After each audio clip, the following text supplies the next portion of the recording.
Actually, pumunta po kami dito para makapananghalian. Kasi narinig po namin na piyesta po dito kahapon. Sa kanila kahapon. Sa kanila lang po. Wala naman kasi kaming handa. Lahat ng SK is may sahod po. At saka may mga alaga naman kayong mga manok. May nabenta nga kami nung piyesta. Magkano po? 250. 250. Nahuli daw si Kapobs Renz. Opo, nahuli po si Magsabi siya, kinakatay ng manok doon.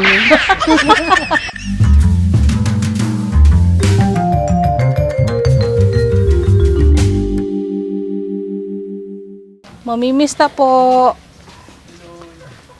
Pwedeng mamista. Hello po. Ay ka. Tuloy tayo. Tuloy daw tayo eh. Tuloy na tayo. Ay hindi. Dito lang. Hello po. Good afternoon. Tumuloy na po kami. Okay lang po. Ayan, magandang tanghali mga kapobs. Sakto oras ngayon, alas 12 something. Sakto sa tanghalian. Actually, pumunta po kami dito para makapananghalian. Kasi narinig po namin na piyesta po dito kahapon. Sa kanila kahapon. Sa kanila lang po. Wala naman kasi kaming handa. Walang handa. Bakit, sige nga po, bakit po hindi kayo naghahanda pag piyesta? Paanin kami malang kasi puro kami may kapansanan, ma'am. Ito malang ang kasi hindi na kami naman ma'am parang sa una pa lang hindi talaga kami naghahanda ma'am. Hindi nyo nakasanayan talaga. Hindi talaga nakasanayan na maghanda. Oo, yung iba kasi sa practical na rason, di ba? Hindi siya napigilan, lumabas talaga siya. Okay lang. Yan. Ayun, yung iba practical, hindi na naghahanda. Yung iba, nangungutang, as in talagang mangungutang Kahit para sa birthday lang namin, hindi talaga nasanayan na maghanda. Oo, yung iba birthday, mangungutang, di ba no? Tapos magrereklamo pag madaming na gastos, something, gano'n. Daming sinasabi, ganyan. Tapos, yung mga bisita, may mga sinasabi din. Parang may ganyan talaga. May ganyan talaga. Pero syempre, naman, respeto na lang din sa kagustuhan ng iba. Yung iba talaga gustong gumastos para sa handaan, no? Yung iba, practical lang.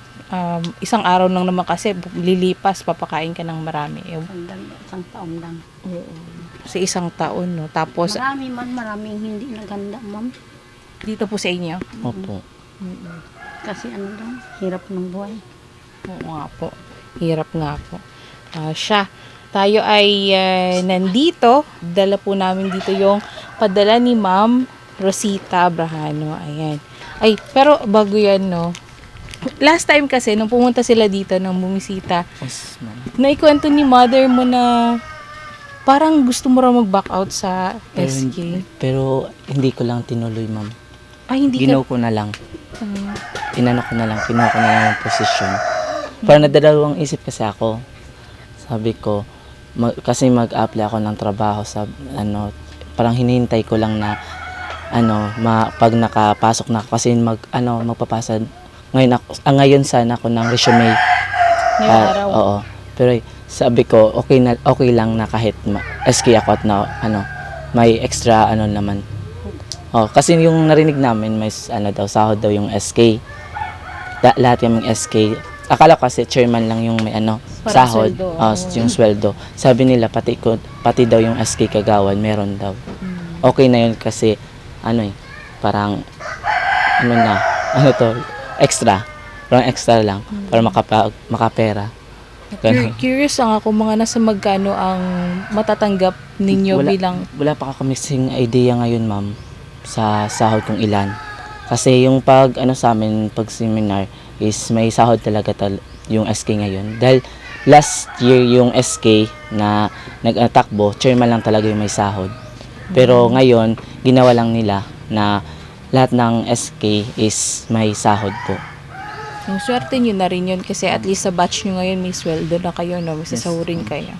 At saka may mga alaga naman kayong mga manok, di ba? Opo, may nabenta nga kami nung piyesta. Pala? Nakailan kayo? Kumatay, ma'am. Oo, Nagkakasakit. nagkasakit. Sinisipon ba? Bininta ko na lang iba sa pista kasi kailangan man sila ng manok. Yung sa 250 kagawad, ang ma'am. kilo. Magkano po? 250. 250. Nahuli daw si Kapobs Renz. Opo, nahuli po si... Magsabi siya, kinakatay ng manok doon. Pero meron man kami. mama, ito maliliit pa. Maliit Kailangan pa. pang palakihin. Opo, ma'am. Yan naman kasi magsabi yung kinakatay na. Wag mo kasi hintayin na maingay na yung manok, di ba? Kalaki ang natira. Oo nga naman, sabi nga nila, pag gusto may paraan, pag ayaw, maraming dahilan. Pero Yan, mas alam masarap yan. daw kasi yung native na karne ng manok kaysa sa 45 days. Actually, oo. Ewan ko lang kung kayo, nag-agree ba kayo mga kapobs, mas masarap ang native na manok kaysa sa, yung lasa ng native na manok kaysa sa yung 45 days. Pero iba pa rin yung 45 days na yung feeds yung binibigay, tapos yung 45 days na yung, nandyan lang yan, oo. Mais. May minsan ginaano ka man ng mas. Kaso kailangan pa ng kanin, ihalo mo ba? Feeds, tapos kanin. Kala ko kasi maano yun maano ng tubig yung manok ko. Kasi yung baha nakapunta na dun sa ilalim. Ano yun, nakakulong ba? Hindi ma'am, parang doon sila parang Doon sila nagsistay? nagstay. Tapos bumaha nun. Akala ko dumami tubig pa. na doon ang inahan namin na manok. Doon sila pati itong aso. Tahol lang tahol. Binalikan niya kasi nag-ano siya ng baka. Yun pala doon ang mga manok na iba sa nalibutan na sila ng tubig. So hindi sila makaalis dun sa kanilang lugar. Hindi man naman nakatuloy dito ang tubig kasi noon sumaka gidig-tugig ang tubig. Pagba kay paing. Oo. Pero ngayon, di ba kasi yun, nadalas po yung pag-ulan last time, no? Yes, Hindi ma'am. naman kayo inakyat dito. Liman. Buti ang naman. problema lang ma'am dito, kung bumha na Malakas. mataas sila. Wala naman kasi paing man lang makyat dito ang tubig. Oo. Pero Kasi- kami nagbakwit kami doon sa kabilang bahay, doon sa itaas. Kasi last week yata yun na panay-panay yung pag-ulan na tumataas yung tubig Panay dito. Nag-evacuate din po kayo? Wala. Hindi naman nagsakang tubig. Okay. Buti naman. So, at least yun, meron kayong income galing sa manok, tapos may baka pa kayo, tapos wala, Pero hindi po, yung baka ko ma'am, parang isasauli ko na sa may-ari kasi hindi ko talaga yun masikaso. masikaso kasi papasok ako ng trabaho. Gusto kasi maka-income, sabi ko ma'am. Pinag-usapan na namin ni mama. So, okay na. Okay na naman. Oo ma'am. At yan ay bukod pa dun sa pag-ESK. Yun na yun. Yun na yun ma'am. Kasi minsan kung saan sila tinatawag ng mga sila mamiting-miting. Yung walang mag-ano ng baka kasi ito. Sama ko ganyan ang Di mga na baka. kaya po, no? Di na. Pero at least may income na. Tapos may manok. So, ano lang, kumbaga, padamihin lang yung mga manok. Tiyaga lang talaga ma'am. Oo. At saka at least mas malapit ka pa rin dito sa inyo, sa mga Yes, ma'am. magulang mo. Yun nga ma'am. Sila talaga yung first priority ko. Parang binibigyan ko lang ng oras yung namin dun sa pag pinapagawa kami dun sa barangay hall. Diyan man lang sa Oro Ilawod. Sa Ilawod, malapit-lapit lang dito. Sa may barangay hall. Okay. Siya. Sige. Okay na. Siya, bigyan na natin yung padala ni Ma'am Rosita Abrahano. Magandang araw po sa inyo dyan, ha. Ito po, nagpadala po siya ng 5,030 pesos. 5,030 pesos. Bigyan na po natin ang buo sa inyo. Ano palayaw mo? Kim po. Si Kim ka talaga. Opo. Oo. Bigyan na natin kay Kim. To. 1, 2, 3, 4, 5,000, 20, at 30 pesos. Thank you so much po Ma'am Rosita for dito sa cash po. Maraming salamat po. Mag-ingat ka po palagi and God bless you po. Ayan. Sana po hindi na kayo magkasakit. Magtagal naman kayo dito sa ating sa ibabaw. Pinapanalangin ko talaga dahil nga siya lang ang tumulong sa amin ng matagal. Nagpapasalamat talaga ako. Kasi ganito kami. Kung walang tumutulong, ewan ko lang. Malaking tulong nga po talaga. Malaking tulong si Ma'am Rosita sa amin. Kaya yung mga nabibigyan ng tulong, yung iba kasi pagka nabibigyan ng tulong, iba-iba kasi talaga. May mga natutulungan na ang binibigay na tulong, pag binigyan ng cash, lahat gagamitin sa pambili ng mga pangangailangan. Meron ding mga nag-iipit ng konti, pambibili na ipangpupuhunan, ganyan, paunti-unti hanggang sa lumago na rin. So talagang depende sa mga napagbibigyan. At okay, or syempre mas maganda yung nagagamit din sa pagpapalago yung tulong. Oo nga po, para sa kabuhayan.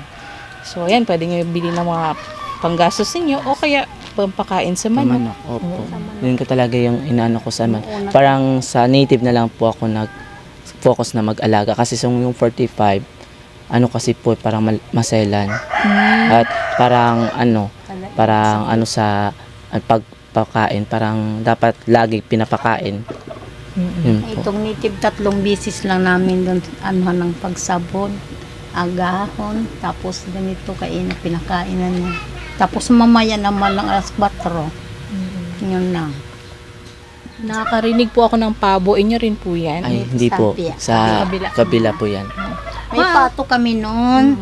Kaso ay ako sa pato.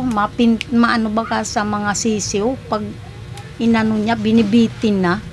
Patay na mamatay kung Sisiw ng manok po. Opo. Talaga? Nakakamatay sila ng manok. Kung pato-pato lang sana hayupan. Hindi pwedeng ihalo. Ay, kako di ako pa Dispose. dispose. Manok lang makon. Ayan. So, ayan. Maraming salamat po kay Kapobreng Rosita. Ma'am Rosita Abrahano. Ayan. Maraming salamat po, syempre, sa pagtulong nyo sa ating mga tinutulungan kila Kim at sa iba pa pong mga beneficiaries na naaabutan natin sa pamamagitan nitong ating channel. Maraming salamat. Ingat po kayo dyan palagi at alagaan nyo po ang inyong sarili. At sana ay palagi kang healthy. Ayan. Maraming salamat kay Ma'am Rosita Abrahano. At syempre, sa mga kapobs natin na nanonood, sa nagla-like, nag-share, at patuloy na nagsusubscribe sa ating channel. At huwag mo pong kakalimutan ang PV News Online kung saan mapapanood ang ating mga balitaan dito sa probinsya ng Aklan at sa ating mga karatig probinsya. Maraming salamat po sa inyo. So, ayan, nadala na po natin ang tulong para kina Kim, kay Nanay Elizabeth. Ayan. At again, maraming salamat po sa inyo. Kasama ko dito si Kapobreng Renz Navida, si Kapobreng Presi de la Cruz, si Kapobreng Arnel de la Cruz, sa ngalan ni Kapobreng Archie Hilario. Ito po si Kapobreng Peach Ledesma. Magandang araw po sa inyong lahat.